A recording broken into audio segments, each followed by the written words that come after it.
Hi, this is Alex with Spec Sales, and in this video I'm going to be talking about how to defend architectural specifications. Now, we all know how much work it is to actually get a specification.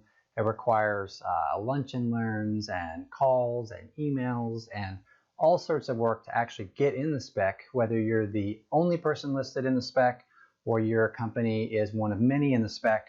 It takes a lot of work. So to the extent that you can maximize the amount of specs that you convert into sales, that's going to drive your business forward further and help you be more successful in your various business ventures. So first of all, let's talk about why specifications are vulnerable. One of the biggest reasons, of course, is price. Contractors who are purchasing your products are in business to make money and increase their margins, and if they can submit an alternate product for a lower price that's going to perform in the same way and not generate any liability for them, then they have a lot of incentive to use products for a lower price. Another reason is what we call FUD, or fear, uncertainty, doubt.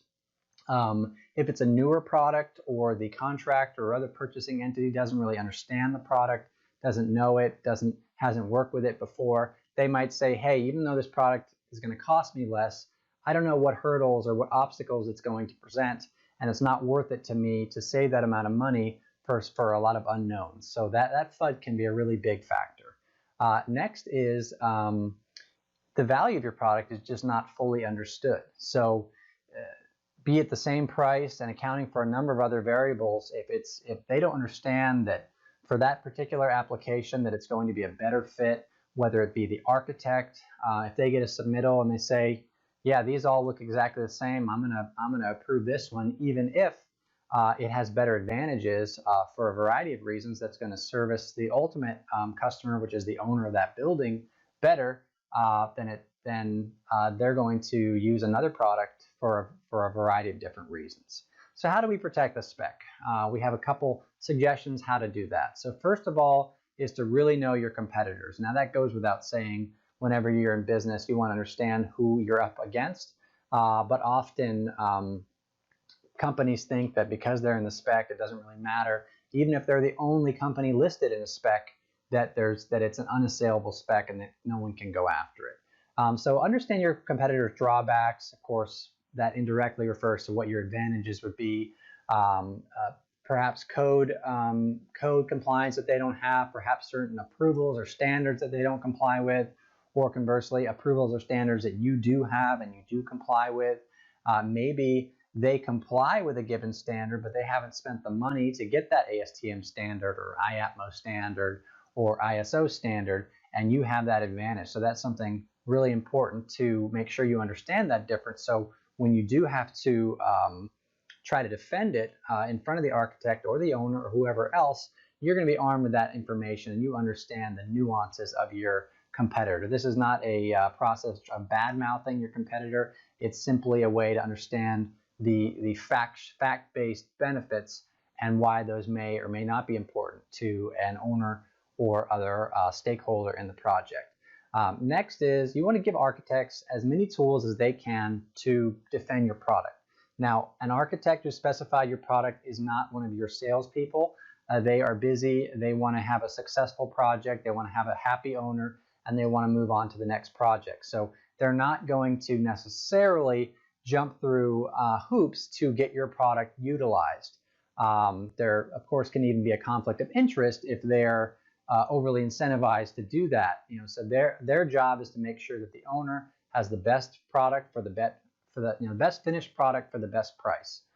And so what you can do, though, is make their life easier. So you could, for example, send them a submittal defense documentation that when they get that alternate that the contractor is submitting, they have some written language that they can use to show factually why your product is going to have advantages over the other product, even if it might cost more.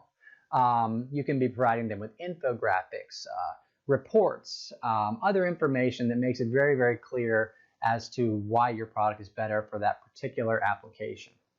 Lastly, in your specification, make sure that there's written language to highlight every benefit that you have about your product, to make sure that when they When the other manufacturers are looking at those specs, they say, oh, you know what, I'm not going to be able to comply with it because we didn't spend the money for that ASTM test.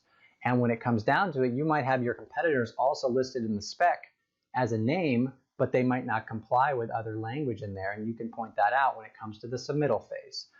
So giving architect the right tools is super important. Now the last concept is just to understand that any project has an ecosystem of stakeholders. You have owners, developers, general contractors, architects, engineers, purchasing contractors, and each individual on that project is going to have certain priorities and certain reasons and more importance at certain time vis-a-vis you in your sales process to be aware of. So of course, earlier on, it's getting the spec and working with that architect and making sure they have all the information they need. As that passes on, you might be in contact with the general contractor who is looking for bidders or is looking for some general information about what's being specified on that project. And then of course the contractor and working to develop the relationships with those people.